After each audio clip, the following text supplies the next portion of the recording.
Saudara, akibat hujan deras yang terjadi membuat beberapa kecamatan di Aceh Selatan terendam banjir. Untuk saat ini banjir yang terparah terjadi di Kecamatan Klut Selatan.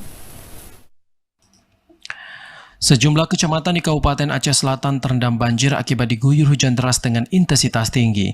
Berdasarkan data sementara yang dihimpun dari Badan Penanggulangan Bencana Daerah BPBD Aceh Selatan, sejumlah kecamatan yang terendam banjir yakni Kecamatan Meke, Kecamatan Labuhan Haji Timur, Klut Tengah, Kecamatan Klut Utara, Klut Timur, dan juga Klut Selatan.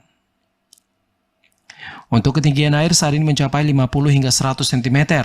Banjir terparah terjadi di Kecamatan Klut Selatan akibat meluapnya Sungai Klut. Selain merendam pemukiman warga, banjir juga menyebabkan akses jalan Tapak Tuan Medan terganggu.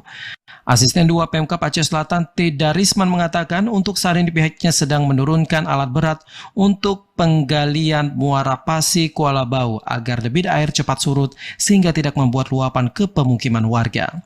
Penanganan pertama, kami melakukan koordinasi ke lapangan untuk peninjauan posko-posko yang dibangun oleh inisiatif pertama sekali oleh kecamatan dan desa. Kemudian untuk penanggulangan bantuan darurat langsung ditangani oleh dinas terkait, BPBD dan dinas sosial.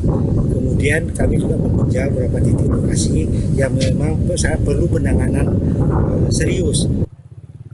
Untuk saat ini sejumlah rumah warga yang berada di pinggir sungai Krungklut masih terendam akibat luapan sungai.